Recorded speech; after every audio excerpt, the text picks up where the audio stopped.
শিক্ষার্থীদের জীবন নিয়ে টালবাহানা, শিক্ষা নিয়ে প্রতারণা। পিএসবিতে বাইরে যাওয়ার জন্য, এডুকেশন বিভার জন্য আমরা টাকা দিয়েছি। আমি নিজে কানাডা যাওয়ার জন্য টাকা দিয়েছি, সেখানে 11 লাখের উপর টাকা দিয়েছি, কিন্তু তারা সময় মতো টাকা দেয়নি এবং ওখানে অ্যাপ্লাইও করে নাই। আমাদের ভুয়া কাগজপত্র দিয়ে বুঝিয়েছি যে আমরা ভর্তি করে দিয়েছি ওই ইউনিভার্সিটিতে, কিন্তু যখন ওখানে বিভিন্ন সিস্টেমের প্রবলেম হলো, ওরা বিভিন্ন করে আমাদের টাকা দিবে করে হিট করলো, এই করলো, কিন্তু টাকা ওরা কোনোভাবে দিচ্ছে না, ঘুরাচ্ছে।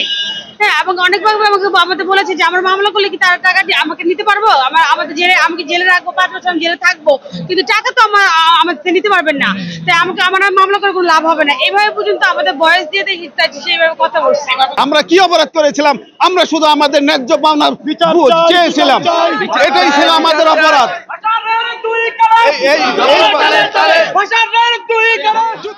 কাউন্সিলে যারা আছে ওদেরকে আমরা চাই ওদের ডিম থেরাপি দেওয়া হোক, ওদের বিচার দৃষ্টান্তমূলক শাস্তি দেওয়া হোক। ক্যাম্বিয়ান স্কুল এন্ড কলেজের মালিক এম কে বাশার, ওনাকে আমরা স্টুডেন্ট ভিসার জন্য টাকা দিছি, উনি আমাদের সাথে প্রতারণা করছে। ক্যাম্বিয়ান স্কুল এন্ড কলেজের মালিক M K Bashar, lion M K Bashar, উনি বিএসবি গ্লোবাল নামে একটি প্রতিষ্ঠান খুলেছে এবং সেই প্রতিষ্ঠানের মাধ্যমে শিক্ষার্থীদেরকে শিক্ষার জন্য, উচ্চ শিক্ষার জন্য কানাডা, আমেরিকা বিভিন্ন দেশে পাঠানো হয়।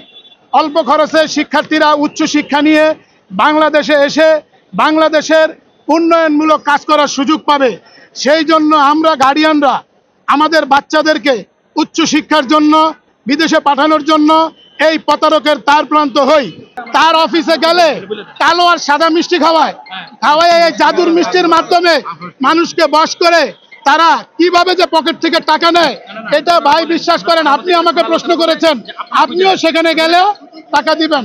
এখানে প্রায় আমরা 1000 থেকে 1200 স্টুডেন্টের টাকা এইভাবে তারা হাতিয়ে নেয়। আনুমানিক 300 থেকে 400 কোটি টাকা প্লাস হবে।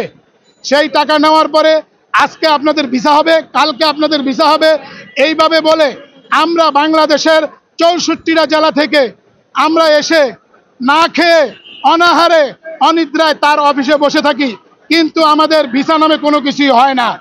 আমাদেরকে বিভিন্ন ধরনের আপনার অফার লেটার, বিভিন্ন ধরনের কাস্টোডিয়ানশিপ, এই ধরনের ভুয়া কাগজপত্র দেখানো হয়, বলা হয় এগুলো বিভিন্ন ইউনিভার্সিটি থেকে আসা হয়েছে।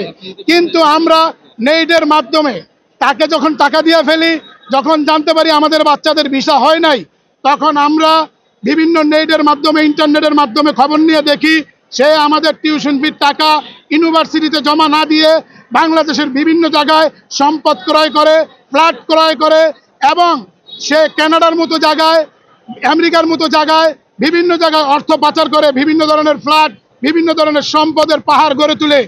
এই আওয়াজ জানার পরে আমরা তার অফিসে যাই।